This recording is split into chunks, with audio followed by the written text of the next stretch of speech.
This is Tehching Hsieh, an extreme performance artist from the 80s and 90s. He's made some of the most intriguing or discomforting art in recent years. Born on December 31st, 1950, that'll be important later, in Nanxiao Village in Taiwan, over here, Hsieh had a cozy little family of 17, with both his parents and 14 other siblings. He grew up rather uninterested in school besides some reading and would come to drop out of high school early. For the next few years, Hsieh would experiment in painting and studying other artists around him until, what was it? There was something that got in the way. Oh yeah! Nothing much happened to Hsieh during his time at war besides, trauma. Couldn't find much about his time at war. He might have killed someone, who knows? What we do know is that Hsieh came back from the war ready to get back into art. Once he was released, he transitioned from painting into performance pieces. The first of these performances was in 1973, titled Jump Piece. As his first public performance, Jump Piece was rather simple. Hsieh climbed to the second story of his house, opened the window, measured to be around 15 feet tall, and jumped out directly onto the pavement, breaking both his ankles immediately. After it was completed, when he was asked about this performance, he gave very little reason why he did it. This was met with less than open arms in the rather conservative Taiwan of 1974, so Hsieh made plans to move on. In the army, he received some degree of naval training, and used this to board an oil rig ship set for Philadelphia, somewhere on the Delaware River. Say, I gotta use the bathroom. Can you watch over for me? Sure, I got you. Awesome, thanks, man. You know, you're really trustworthy. I appreciate you.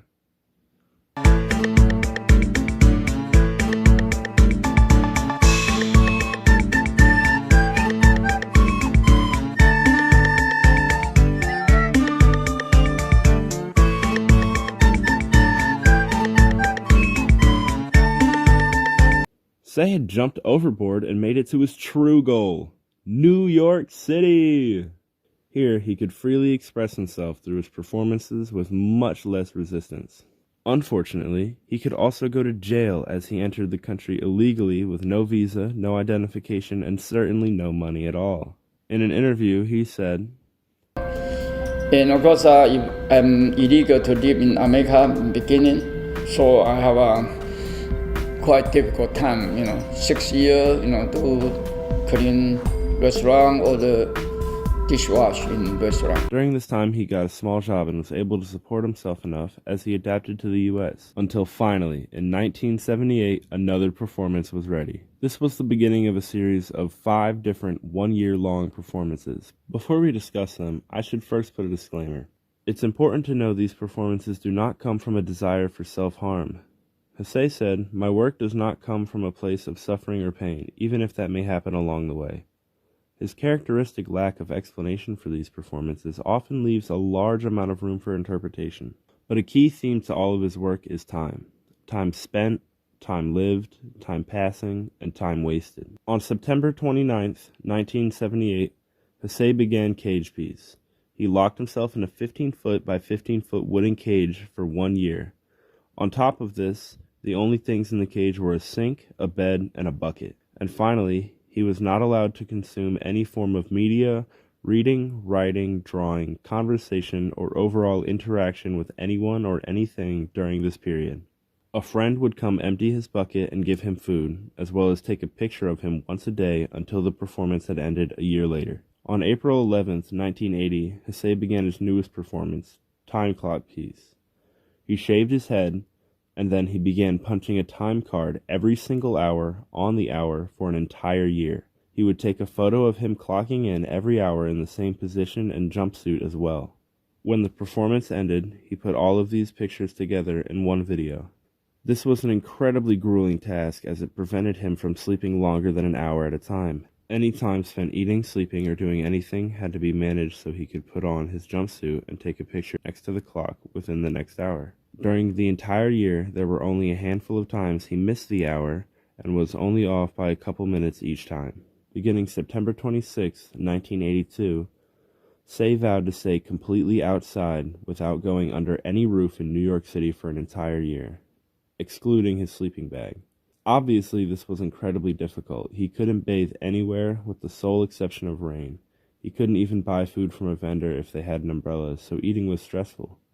He had no access to any healthcare or hospitals. If someone gave him money for food or clothes, he couldn't even spend it anywhere. On top of this, New York faced a record low winter that year, and he faced some of the harshest winter climate anyone had dealt with in decades. During the whole year, there was only a single time he broke his rule during the performance and went under a roof. Now, what's a YouTube video without an ad read? I'd like to thank the surprise sponsor of this video, the New York Police Department, who arrested Hsieh for the heinous crime of vagrancy. Hsieh was arrested and put in jail. He remained there until his court hearing, where, once the judge heard about his performance, he immediately released Hsieh and apologized for disrupting his work. On the 4th of July, 1983, Hsieh's next performance started. Wait, who's that? It's Linda Montano! Attached by 8 feet of rope, Linda and Hsieh spent an entire year together. They agreed to not leave the same room as each other over the entire performance, as well as not touch each other. After completed, Hsieh said he wanted to do a piece about human beings and their struggle with each other. We cannot go into life alone, without people, but we are together, so we become each other's cage. Experiencing anxiety of social interaction, fights, and wonderful conversations, these two made an extremely close bond over the course of this performance. Both Hsieh and Linda maintained a friendship after this piece was completed. This was the first time Hsieh included another person directly in his piece. Starting July 1st of 1985, Hsieh began his final and arguably strangest performance yet. He vowed not to create any art in any form for an entire year. Compared to his other performances, this may not seem as intense, but Hsieh is extremely dedicated to his work. He commits to grueling, year-long actions back-to-back that can take up his whole life. For someone like him to completely disconnect from this incredibly important part of his life must have been, in some way, uncomfortable and difficult. Not much else happened besides his absence during this performance, which perfectly foreshadowed and set up what was to come. Happy birthday, Hsieh! It's December 31st, 1986. The no art piece is completed, and Hsieh is about to begin his most impressive performance of his entire career. Also my favorite. Starting on his birthday, Hsieh vowed to complete a new piece of art every single day for the next 13 years until the end of the millennia. He wouldn't miss a single day until the year 2000 had been reached. For the next 13 years, there was nothing to be heard from Hsieh to the public. Finally, Hsieh addressed the public for the final time as a performance artist. I've kept myself alive.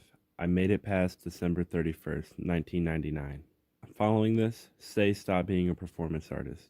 Matching his lack of presence in the community during the last two performances, none of these pieces he made during this time were ever released to the public. To this day, nobody has seen the gallery of work he made. Hsieh's performances have influenced a generation of performance artists, including Benjamin Bennett and Andre Eric,